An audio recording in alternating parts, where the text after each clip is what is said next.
nyo. Pwede mong pakitaas ang kamay ng mga first time at hindi pa member.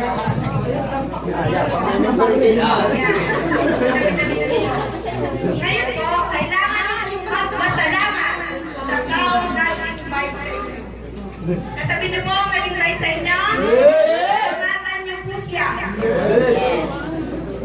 Ako po si Rosel Bihasa.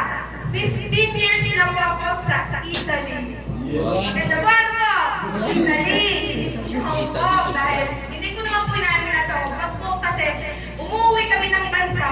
Marami po kami nakakasabay sa aeroplano. Nagaling Dubai, Hong Kong. Lagi na sinasabi, wow, ang swerte mo naman, nasa Italy ka. Ganun nga po, totoo po yun. Dahil kung tutusin po, malaki naman po sinusweldo namin mag-asawa. Ang asawa ko po yung sinusweldo ng almost 130 a month. Pag may overtime, ako po, mga 90 a month. Pero hindi po kayo nagtataka kung ba't ako nandito sa harap ninyo ngayon at ako'y nasa global. Gusto niyo po bang malaman? Yes! Ganito po yun.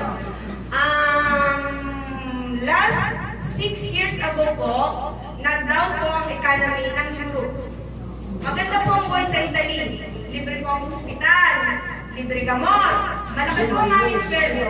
Pero simula po ng bumagsak ang economy ng Europe, nag-iba po ang buhay. Doon ko po na-realize na hindi lang dapat trabaho, kailangan pong mag-negosyo. Pero ano pong isip po ako ng isip, anong pwede kong gawing negosyo na pagsisimulan ko na hindi ko muna mag-trabaho ko. Wala akong maisip. Ngayon, tuwing kong umaga, bago pumasok sa trabaho, dumadaan po ako kung saan dinay ako, isa pong malaking simbahan doon sa amin. Lagi po ako magdadasal. Diyos ko, bigyan niyo po ako ng isa pang oportunidad na pwede niyo baguhin ang buhay ko at ng pamilya ko. Ganun po. Ngayon po, simula po noon, isang araw po, yung college friend ko, nag-introduce po sa akin ng Global. Hindi ko po siya pinansin dahil sabi ko po, anong magagawa nitong Global na ito sa akin? Samantalang andun po ako sa YouTube, malaki po ang sinasahod namin, and nandito siya sa Pilipinas. In-explain po niya sa akin, nanood daw po ako ng video, panuorin ko daw po lahat, pero hindi ko siya pinansin. Tuloy pa dito po ako sa aking trabaho. Pero naiisip ko po lagi, baka ito na yung hinihingi ko sa Diyos na oportunidad. Ngayon po, sabi ko sa asawa ko, ba't hindi ko subukan? Wala naman po mawawala kung susubukan ko.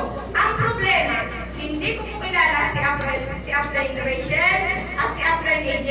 Hindi ko po sila nakikita, hindi ko nakakausap. Hindi po alam ng aking kaibigan na nagre-research ako at nanonood ako ng YouTube na tungkol sa Global, sa mga product testimony at sa lahat-lahat. Ngayon po, habang nanonood ako, parang iniisip ko, kung naalala ko yun, napanood nyo yung tao na kasama sa trip sa Hong Kong na magkakangkong. Iniisip ko, sabi ko sa asawa ko, dahil nga nakarating dito sa Italy, pero kapag umuwi tayo sa Pilipinas, atin ang pamasahin. Umuwi tayo, nag-iipon, pero pagbalik natin dito, zero na po kami. Ganyan po mga OFW. Ipon-ipon, pag-uwi sa Pilipinas, gagastusin ng pera, babalik ko dito. Wala na naman. Simula ulit. Ngayon po, sabi ko, kung ang magkakangko nakapunta sa Hong Kong, ako na nasa Italy, gusto ko na umuwi sa Pilipinas habang buhay. At dito po ako.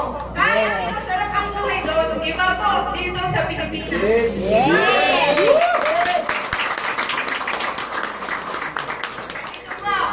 Di ganun po.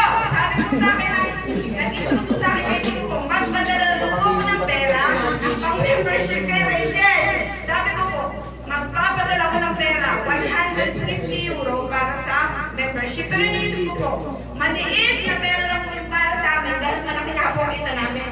Pero pera pa din po yun. Hindi ko siya kilala. Hindi ko nakikita. Sa Facebook ko lang nakakausap. Pero ang sabi ko ng asawa ko, kung hindi mo susubukan, ngayon pa lang talo ka na. Yes! Yes! Ang sabi po niya sa akin, magdadala ka ng pera. Kung ang pera, hindi po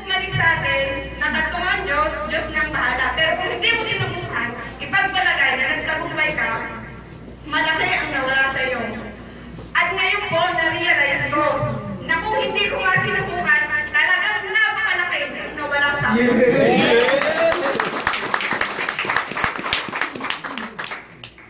po, may nagpadala po ako sa kanya ng pera. Ngayon po, ang aming problema ay napakarami. Kayo po dito, napakaswerte niyo po. Bakit? Libre training, libre lahat. Ako po, mag-isa po ginawa ko to. Ginapala ko po ang mukha ko. Ginakasama ko po ang loob ko. Dumating po yung time, ito po, mahirap po talaga sa simula. Nung una po, nag-aaway po kami magkasawa. Bakit? Hindi po ako natutulog sa kapapanood ng YouTube. Yun lang po ang pwede kong gawin. Yun lang ang training. Samantalang kayo, yung mga first timer dito, magaya na ako ng sabi ng mga nauna sa akin, umuupo lang kayo. Iba po ang dumadala dito. Kaya napakalaking swerte niyo po. Samantala po ako, lahat po, ginawa ko yun. Hanggang sa dumating po ang pagkakataon na naipadala ko na po kay Rachel. Ngayon, ang problema ko po, paano ko ito sisimulan? Alam na po, napakahirap po ng problema ko. Paano ko sisimulan ang magandang negosyo na nakita ko? Facebook, YouTube, yan po ang aking naging sandata. At ang kanila po, alalay sa akin. Lagi po sinasabi sa akin na Rachel, kaya mo yan, Ate Rachel. Ang sabi ko po, oo, Nate, kaya mo. Ang sabi mo sabihin. Ang hirap yan yan. Wala po ako ni pamphlet. Wala po ako ni TV. Wala po ako ni product na kumikita sa tao. Paano ko gagawin yun? Pero, wala pong mahirap sa taong gusto.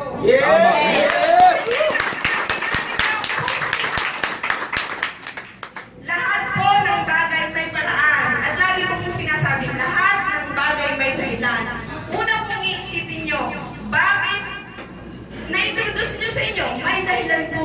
Dahil gusto po ng inyong mga kasamahan, ng inyong mga kaibigan, na maging kagaya nila din kayo na walang problema sa pera at malusog ang pangangatawan dahil napakaganda po talaga ng inyong lugar. Ngayon po, ganito po, nag-research po ako. Research! Nagawa po ako ng libro. Meron na po ako yung bala. Ang problema po, paano ko siya ilalala sa tao? Hindi nyo po alam. Dahil unang-una, sabi nga po, pag ini-invite nyo yung tao dahil gusto nyo siyang yumaman din. Concern kayo sa kanila. Alam nyo po kung sino una kong nilapitan? Nanay ko, kapatid ko, tiya ko, mga pinsan ko, sa kagandahan ko, ni isa, walang nag-join sa akin. Na-discourage na lang ako. Hindi po ako na-discourage. Alam niyo po, sabi ko, isang araw, mangyayari sa akin ang nangyari sa iba. Babagkang ko kayong lahat. Pero maganda po yung intention ko. Wala po, ayaw po nila mo lang. Patuloy pa rin po ako. Marami pong tao dahil tuwing po summer doon sa amin sa Italy, may basketball league. Nagadala ko po ang aking libro. At ang kapal ng mukha ko. Hindi ko pa alam kung paano ko lalapit. Nagkataon ko na yung mister ko may kumpare. Yung po ang inuna namin lapitan. Talaga pong pinakita ko sa kanya yung libro, yung ingredients ng mga, alam nyo naman po tayo mga Pilipino. Nakita, makulay, maganda, abana, adra. Nung nakita po nila, unti-unti nang nagdaisan, nakikitingin, pero hindi rin po sila nag-join dahil ang sinasabi po nila, ang hirap niya, baka maloko ka. Nung mga time po yun, wala pa po sa akin ang product ko. Pero sinisimula ko na po dahil ang sinabi ko po sa sarili ko, kung ipagpapabukas ko ngayon doon, maghihintay pa ako, walang mangyayari. Ang mahalaga po yung oras. Ngayon, hindi man po sila nag-join sa akin, at least na ipaalam ko po na meron akong ginagawa.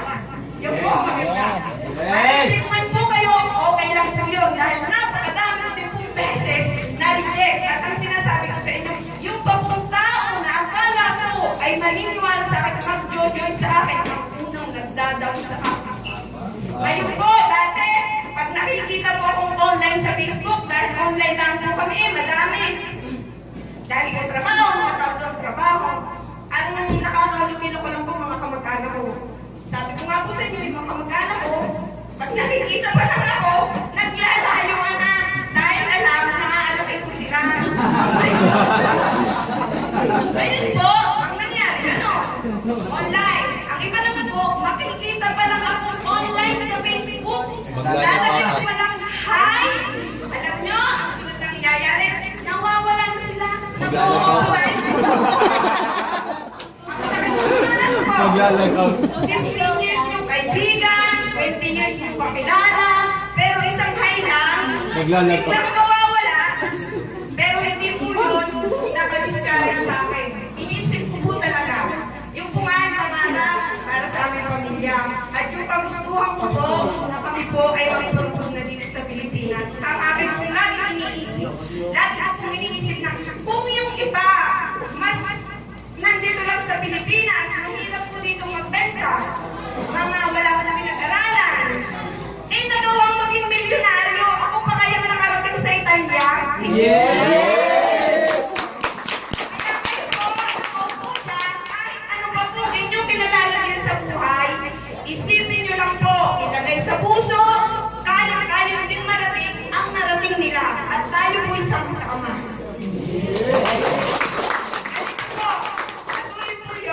Pinukwento sa inyo kung bakit ako naka-join dito. Dumating na po yung product. Sa kagandahan naman po, mabilis po ang bentahan namin. After po, ng 1 month, silver executive na po ako. Yes! Sabi ko po, nakarecruit po ako ng 2 tao. Noong po makarecruit ako ng 2 tao, para po ako nababaliw. Pinakita ko po sa asawa ko, tingnan mo! May pera po! May wifi ako! Tingnan mo! Sabi po niya sa akin, para ang tanga, 1.5 dahil syempre po, malaki ang kita namin dun eh. Pero yung 1.5 na iniisip ko, sa isang araw, ang 1.5 magiging 3,000, magiging 10,000, magiging 20,000. Ayun po, nag-incash po ako ng cheque. 105,000 lang po.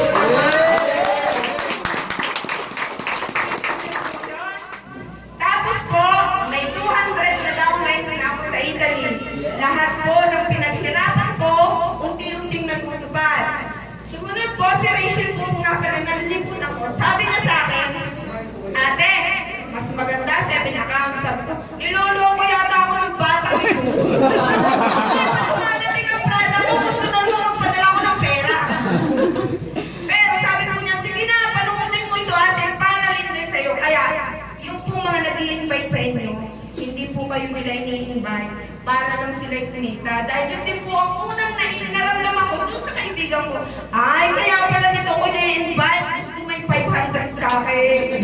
Pero nung po naunawahan ko at nararamdaman ko na ang resulta ngayon, unti-unti, ang sabi ko po sa sarili ko, salamat sa kaibigan ko dahil in-introduce niya sa akin ng InGlobal. Dahil kung hindi po, wala po akong nakikitang maliwanag na daan para mas maagap na marating ang aking pangarap para sa aking pamilya at para sa aming mga anak. Mahirap po isipin dahil talaga pong mahirap. Pero kung kayo po'y determinado at gusto niyong magbago ang inyong buhay, ay talaga pong magbabago ang buhay niyo. Totoo po, dahil ako po'y nandito ngayon. Dati po pag nagbabakasyon kami, uuwi po ako dito, ang inipon ko po ng 2 taon, in 1 week, 1 buwan po, magbalik kami doon, wala ako kahit 5. Isipin niyo po, ngayon po, babalik ako ng Italy, may 105 ako sa bangko, may laman ng pera ko, madami akong nagpit na prana, pagdating ko doon, may another 60,000 na naman po ako. Yun po, ngayon ang nararanasan ko, kaya kung kayo po, hindi pa nagjo-joy, ang masasabi ko lang sa inyo, huwag kayong lalabas ng pinto na hindi kayo nag-baby. Malaki ang mawawala sa inyo. Nasaan mo po yan? Dahil saka hihintay nyo, isang araw, maging downline pa kayo nang i-invite ninyo. Yung phone ninyo tatandaan. Kanina po, sabi namin ni Ablay, natatawag na ng aming downline sa Italy. May 13 payroll duty kami. Yes! Hindi pa po namin na-encode yung 6 na dapat ay i-encode namin. Isipin niyo po kung gaano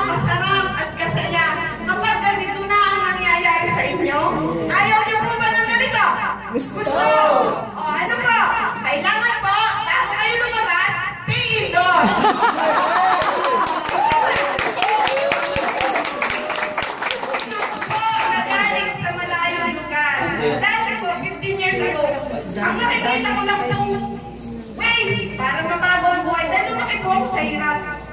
Hindi pa po maanak ang baboy. May isang utang na ng nanay ko.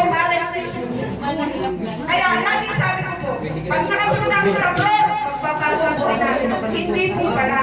Dahil sa abroad, trabaho pa rin lang din. Hindi kayo. Trabaho.